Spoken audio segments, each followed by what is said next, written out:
বাংলার ভোটাধিকার রক্ষার্থে বিজেপি অধীনস্থ কেন্দ্রীয় সরকার এসআইআর চক্রান্তের প্রতিবাদে সংবিধান হাতে তৃণমূলের বহু নেতৃত্ব ও জনসাধারণের সাথে রাজ্যের মুখ্যমন্ত্রী মমতা বন্দ্যোপাধ্যায় ও দলের সর্বভারতীয় সাধারণ সম্পাদক অভিষেক বন্দ্যোপাধ্যায় মিছিল করলেন কলকাতার রেড রোড থেকে জোড়াসাঁকো পর্যন্ত। এরপর জোড়াসাঁকোয় করলেন প্রতিবাদ সভা, যেখানে বক্তব্য রাখলেন তৃণমূল সুপ্রিমো মমতা বন্দ্যোপাধ্যায় ও অভিষেক বন্দ্যোপাধ্যায়। এদিন মঞ্চ থেকে জনগণের উদ্দেশ্যে তৃণমূল সুপ্রিমো এসআইআর প্রসঙ্গে ভয়ভীত হয়ে নিজেদের জীবন বিপন্ন করা থেকে বিরত থাকার কথা বলেন। এর সাথে এসআইআর প্রক্রিয়া জনগণকে সহায়তা করতে রাজ্যে তৃণমূলের যে বিভিন্ন ক্যাম্প করা হয়েছে সেখানে প্রয়োজনে যোগাযোগ করারও তিনি নির্দেশ দেন ও মতীয় সম্প্রদায়ের লোকেদের আশ্বাস দেন পাশে থাকার। অন্যদিকে অভিষেক বন্দ্যোপাধ্যায় মঞ্চ থেকে এসআইআর প্রক্রিয়ায় কোনো বৌদ্ধ ভোটারের নাম বাদ গেলে তার বিরুদ্ধে দিল্লিতে গিয়েও প্রতিবাদের জানানোর বিষয়ে তিনি গর্জে ওঠেন। এদিন সবাই তৃণমূলের বহু নেতৃত্বদের সাথে বিভিন্ন বিধানসভা ওয়ার্ড থেকে আগত তৃণমূলের কর্মী ও সমর্থকরা দলে দলে যোগদান করেন।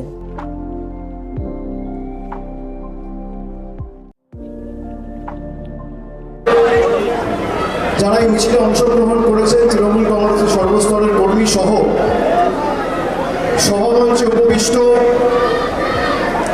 যারা রয়েছে,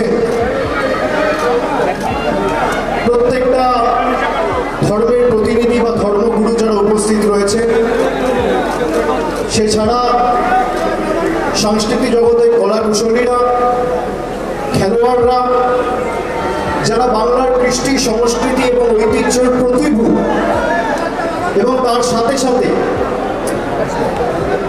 বিগত 7 দিনে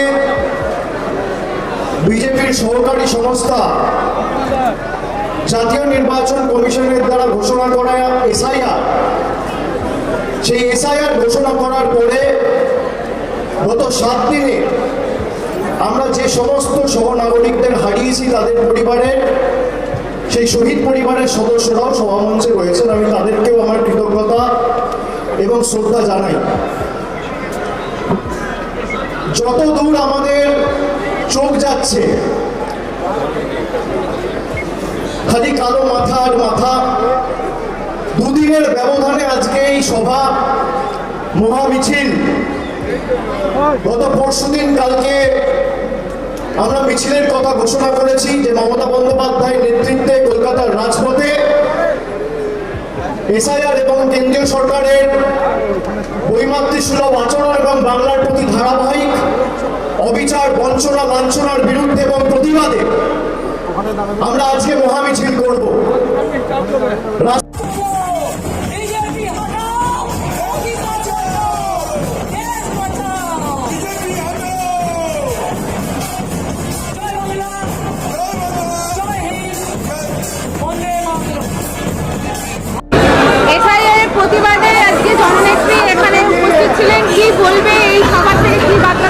এটা দেখো আমার সৌভাগ্য কি উনি এই রুটটা চুনলেন, চৌরঙ্গি স্টার্ট করে জোড়াসাঁকুতে শেষ করেছেন।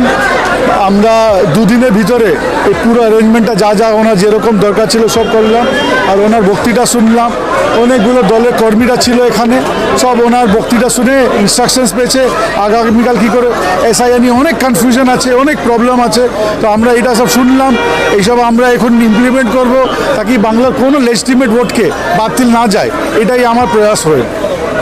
আমরা অলরেডি রেডি। আমাদের রোববার 2 দিন আগে সব বুথ লেভেল এজেন্টের সঙ্গে একটা ক্যাম্প করেছি, ট্রেনিং দিয়েছি, ওনাকে পুরো ডেমনস্ট্রেশন দিয়েছে, কাগজপত্র দিয়েছি, সব বিএলও লিস্ট দিয়েছি। বিএলওর সঙ্গে সম্পর্ক করার জন্য বলছি কি ভাই আপনারা বিএলওকে সম্পর্ক দিয়ে বিএলওকে নিজের নম্বর দিয়ে প্রস্তুত থাকুন, বিএলও দরকার হলে সঙ্গে সঙ্গে দেখা করে নেবেন। আর আমরা SIR 2 ফর্ম যে আছে এনুমিনেশন ফর্ম, ওটাও বিএলও এজেন্টে সবাইকে ট্রেনিং দিয়েছি। আমরা পুরো রেডি আছে। আমরা 100% টার্গেট, 99.99 না 100% এনুমিনেশন ফর্মটা আমরা জমা করব। না এটা দেখো জুন দিকে যখন আমরা জানতে পারলাম বিহারে, আমরা ডোর টু ডোর করে সবাইকে বললাম কি আপনাদের কোনো স্ট্রেস নেবেন না, কোনো প্রবলেমে আসবেন না, কোনো আপনারা চিন্তা করবেন না। দিদি ছিল, দিদি আছে, দিদি থাকবে। অভিষেকদা ছিল, অভিষেকদা আছে, অভিষেকদা থাকবে। আর এনার আন্ডারে আমাদের পুরো টিম, পুরো সৈনিক সব মিলে ভালো রকম কাজ করে।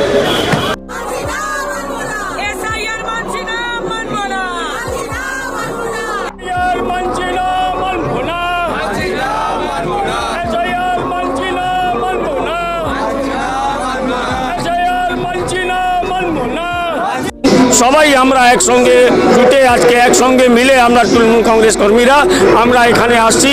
আমরা প্রতিবাদ করছি, এসআইআর মানছি না, মানব না, আর পথে আছি আমরা। আর আমাদের নেত্রী আজকে আর আমাদের নেতা অভিষেক ব্যানার্জি আর আমাদের নেত্রী মমতা বন্দ্যোপাধ্যায় যা আমাদেরকে নির্দেশ দেবে আমরা সেই রকম আগামী দিনে আমরা ওই পথে চলব। আর আমরা সবাই একসঙ্গে আমাদের নেত্রী এবং আমাদের নেতা অভিষেক বন্দ্যোপাধ্যায়কে শোনার জন্যে আমরা এখানে সবাই বসে আছি, আমরা দাঁড়িয়ে আছি। ওনারা যেই রকম নির্দেশ দেবে আমরা আগামীকাল থেকে পথে নেমে যাব। আর আমাদের নেতা বিবেক গুপ্তা, আমাদের বিধায়ক বিবেক গুপ্তার নির্দেশে আমরা সবাই 23 নম্বর ওয়ার্ড তৃণমূল কংগ্রেস কর্মীরা একজুট হয়ে আমরা এখানে এসেছি। আমাদের নেতা 24x7 নিউজ বেঙ্গলের সঙ্গে থাকুন, সাথে থাকুন, দেখতে থাকুন সব খবরের জন্য চোখ রাখুন আমাদের চ্যানেলে।